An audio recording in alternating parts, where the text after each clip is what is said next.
दोस्तों, क्या ये कल्पना की जा सकती है कि कोई इंसान अपनी जिंदगी के 20 साल केवल एक किताब लिखने में लगा दे? इस वीडियो में एक ऐसी किताब की बात करेंगे जिसे लिखने के लिए लेखक नेपोलियन हिल ने अपनी जिंदगी के 20 साल लगा दिए। इन 20 सालों में लेखक नेपोलियन हिल हर उस अमेरिकी से मिले जो अपने क्षेत्र का दिग्गज था।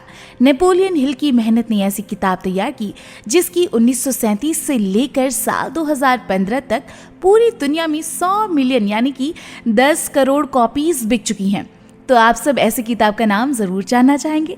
भाई, इसका नाम है थिंक एंड ग्रो रिच, यानी सोचिए और अमीर बनिए। इस बुक को लिखने की प्रेरणा प्रख्यात अरबपति अमेरिकी उद्योगपति तथा स्टील किंग एंड्रयू कार्नेगी ने नेपोलियन हिल को दी थी। लेखक नेपोलियन हिल ने करीब 500 अमीर और सफल लोगों की जिंदगी पर 20 साल रिसर्च किया। नेपोलियन हिल ने इस रिसर्च में अपनी जिंदगी लगा दी ताकि वो इन सफल लोगों के संदेश को जीवन के हर क्षेत्र के ऐसे लोगों तक पहुंचा सके जो अमीरी के एवज में अपने विचार और सुव्यवस्थित योजनाएं बनाने की इच्छा रखती हों। सोचिए और अमीर बनिए, मुख्य तौर पर क्या करें और कैसे करें की पुस्तक है। अमीरी को हमेशा पैसे से नहीं तोला जा सकता। अच्छे और सच्चे दोस्त, खुशी परिवार, बिजनेस सहयोगियों के बीच विश्वास और समझ और उसके साथ साथ मोरल वैल्यू जो मन की शांति दिलाती है, इन्हें केवल आध्यात्मिक मूल्यों के तराजू में तोला जा सकता है। सोचिए और अमीर बनिए की फिलॉसफी आपको इस बात के लिए तैयार करेगी कि आप उस सच्ची दौलत की तरफ आकर्षित हों और उसका आनंद लें जो उन लोगों को न तो आज तक दी गई है और न ही आगे दी जाएगी जो इसके लिए तैयार नहीं है। तो चलिए शुरू करते हैं दुनिया की number 1 best seller motivational book think and grow rich की ये सीरीज। थॉट्स आर थिंग्स, यानी विचार ही वस्तु है। इंसान के विचार के साथ एक लक्ष्य, लगन और किसी चीज को पाने की इच्छा जुड़ी हो तो ये बहुत पावरफुल हो जाते हैं। विचारों की ताकत को 3 कहानियों से आसानी से समझ सकते हैं। तो दोस्तों, पहली कहानी पर ध्यान देते हैं। आप सभी ने थॉमस एल्वा एडिसन का नाम तो सुना ही होगा।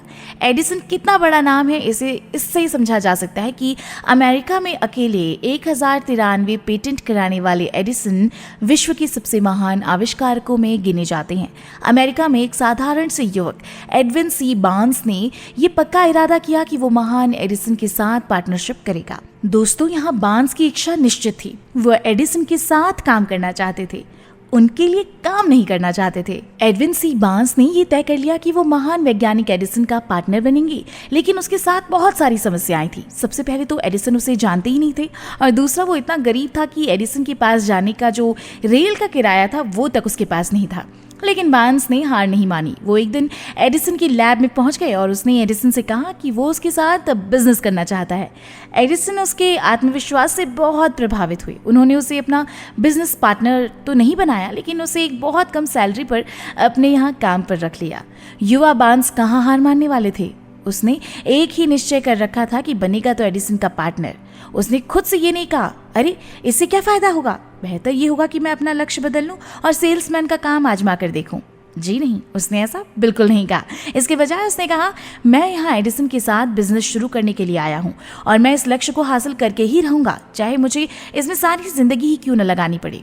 वो पूरी तरह गंभीर थे। दोस्तों, अगर लोग अपने लक्ष्य को निश्चित कर ले और कंसंट्रेशन व पूरे समर्पण के साथ उसे प्राप्त करने में जुट जाएं तो लोगों की किस्मत बदल सकती है। फिर एक अवसर आया तो वो ऐसे रूप में आया और ऐसी दिशा से आया जिसकी बार्न्स ने उम्मीद भी नहीं की थी। अवसर इंसानों के साथ अक्सर इस तरह की चालबाजी करता है। अवसर पिछले दरवाजे से चुपचाप घुसाता है और अक्सर ये दुर्भाग्य या अस्थायी हार के वेश में आता है। शायद इसलिए बहुत सारे लोग अवसर को पहचान ही नहीं पाते। एडिसन ने एक नया ऑफिस इक्विपमेंट बनाया था जिसे उस समय एडिसन डिक्टेटिंग मशीन के नाम से जाना जाता था, लेकिन ये मशीन एडिसन के सेल्समैन को पसंद नहीं आई। उन्हें लगा शायद ही कोई इस तरह की मशीन खरीदेगा।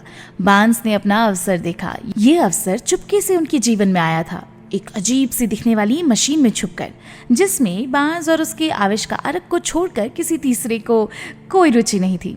बार्न्स जानते थे कि वो एडिसन डिक्टेटिंग मशीन बेच सकते हैं।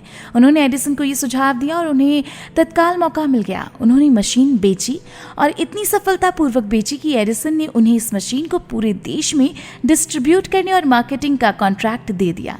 इस बिजनेस सहयोग से बार्न्स ने ढेर सारा पैसा कमाया, लेकिन उन्होंने इससे बड़ा काम कर दिखाया। उन्होंने ये साबित कर दिया कि इंसान सोचकर अमीर बन सकता है। दोस्तों, यहाँ बार्न्स ने महान एडिसन के साथ पार्टनरशिप की बात दिल से सोची। ये सोच सोचकर वो दौलतमंद बन गए। उनके पास शुरुआत में कुछ भी नहीं था। उस समय तो वो इतना ही जानते थे कि वो क्या चाहते थे और उनमें मनचाही चीज हासिल होने तक डटे रहने का संकल्प था।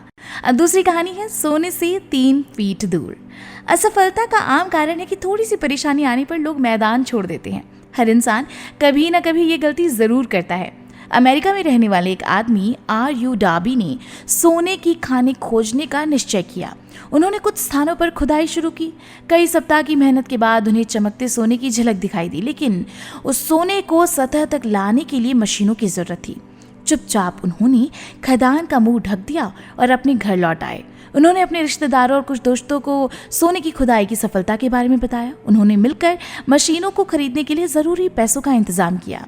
R.U. डार्बी खदान पर काम करने वापस लौटे।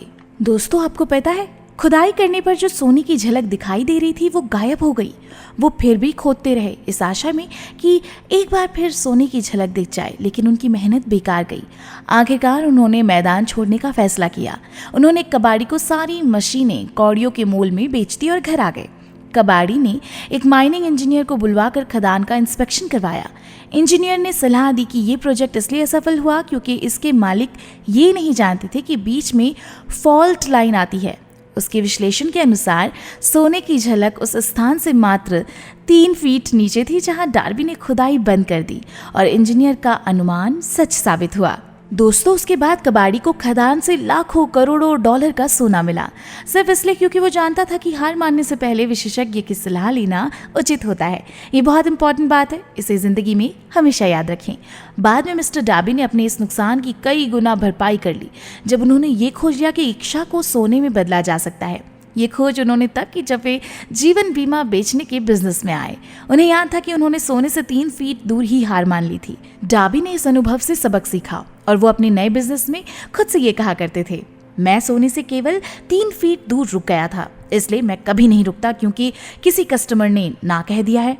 डार्बी ऐसे चुनिंदा लोगों में से एक बन गए जिन्होंने हर साल $1 मिलियन से अधिक का बीमा बेचा। उन्होंने सोने की खदान के बिजनेस के हार मानने के अनुभव से जुटे रहने का सबक सीख लिया था। किसी भी इंसान के जीवन में सफलता आने से पहले उसके जीवन में अस्थायी हार या असफलता जरूर आती है। जब आदमी हार जाता है तो सबसे आसान और तार्किक रास्ता यही होता है कि मैदान छोड़ दिया जाए, और ज्यादातर लोग यही करते हैं। दोस्तों, लेखक नेपोलियन हिल को अमेरिका के सफल 500 से ज्यादा लोगों ने बताया है कि उन्हें महानतम सफलता उस मोड़ पर मिली जब वो हार चुके थे और हारने के बिंदु से एक कदम आगे ही सफलता उनका इंतजार कर रही थी। असफलता बहुत चालाक और मजाकिया किस्म की होती है। इसे लोगों को तब गिराने में मजा आता है जब सफलता उनके बहुत करीब होती है। तो चलिए अब तीसरी कहानी की ओर बढ़ते हैं, जो है फोर्ड मोटर कंपनी के संस्थापक हेनरी फोर्ड की। जब हेनरी फोर्ड ने अपनी प्रसिद्ध V8 मोटर बनाने का फैसला किया तो उन्होंने एक ऐसा इंजन बनाने की विकल्प चुना जिसके 8 सिलेंडर एक ही ब्लॉक में हो। उन्होंने अपने इंजीनियरों को ऐसा इंजन बनाने का निर्देश दिया। नक्शा बनाया गया, लेकिन सभी इंजीनियरों का कहना था कि 8 सिलेंडर के इंजन ब्लॉक को एक ही टुकड़े में ढालना असंभव है। हेनरी फोर्ड ने कहा, फिर भी आप कोशिश करें। इंजीनियरों ने काम शुरू कर दिया। बहुत कोशिश करने के बाद भी ये काम इम्पॉसिबल यानी कि असंभव लग रहा था, लेकिन हेनरी फोर्ड ने काम जारी रखने को कहा और एक दिन इंजीनियर कामयाब हो गए। हेनरी फोर्ड की लगन और जिद एक बार फिर जीत गई। यह हेनरी फोर्ड इसलिए सफल हुए क्योंकि उन्हें सफलता के सिद्धांत मालूम थे और उन्होंने उन सिद्धांतों को अमल किया था। इनमें से एक है इच्छा, ये जानना कि आपको क्या चाहिए। अगर आप ऐसा कर सकते हैं, अगर आप उन सिद्धांतों पर उंगली रख सकते हैं जिनकी वजह से हेनरी फोर्ड अमीर बने, तो आप उनकी उपलब्धियों की बराबरी कर सकते हैं, चाहे आप किसी भी व्यवसाय या रोजगार में हो। इन तीनों कहानियों से निष्कर्ष निकलता है कि सफलता हासिल करने के लिए इंसान को एक और सिर्फ एक दमदार विचार की ही जरूरत होती है। आप ये बात अच्छी तरह समझ लें। जब दौलत आती है तो इतनी तेजी से आती है और इतनी ज़्यादा आती है कि आदमी हैरान हो जाता है कि गरीबी के इतने सालों में वो कहाँ छुपी हुई थी। दोस्तों, जब आप सोचकर अमीर बनने की शुरुआत करेंगे तो आप देखेंगे कि दौलत मानसिक अवस्था से, लक्ष्य की निश्चितता से शुरू होती है, चाहे उसमें कड़ी मेहनत हो या ना हो। आप और आप ही की तरह हर इंसान को ये जानने में रुचि लेनी चाहिए कि उस मानसिक अवस्था यानी कि सिचुएशन को कैसे हासिल किया जाए जिससे दौलत को आकर्षित किया जा सके।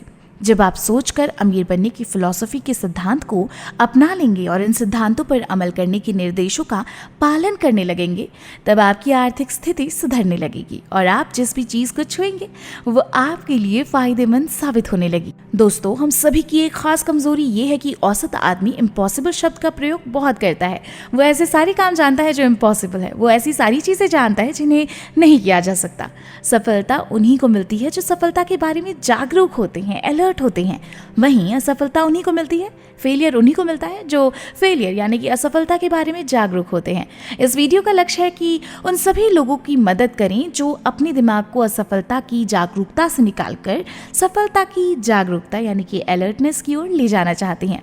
तो चलिए दोस्तों, बाकी की बातें टू बी कंटिन्यूड, बाकी की बातें होती रहेंगी अगले वीडियो में। तो दोस्तों, इस वीडियो के अंत में आप सभी से एक सवाल है, जब हम निराश हो या हमारी ज़िंदगी में कोई असफलता आए तो खुद को किस तरह मोटिवेट कर सकते हैं? अपनी सलाह कमेंट बॉक्स में ज़रूर दें। साथ ही अगर आप एफर्टलेस जीके के यही वीडियो इंग्लिश में देखना चाहते हैं, सुनना चाहते हैं या अपनी इंग्लिश लैंग्वेज इंप्रूव करना चाहते हैं तो हमारे नए चैनल वी कैन को सब्सक्राइब ज़रूर करें और बेल आइकन को भी प्रेस करें जिससे कोई भी वीडियो आपसे मिस ना हो। नए English channel we can channel का लिंक इस वीडियो के डिस्क्रिप्शन में है। और दोस्तों, इसके साथ ही हमें कमेंट बॉक्स में कमेंट करके ये ज़रूर बताएं कि अब आप किस बुक के रिव्यू पर वीडियो देखना चाहते हैं।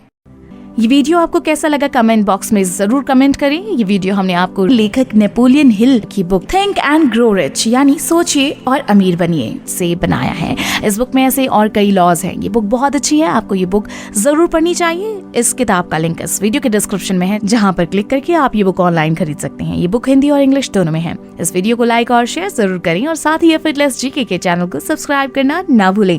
हम ऐसे और काम के वीडियोज आपके लिए लेकर आते रहेंगे।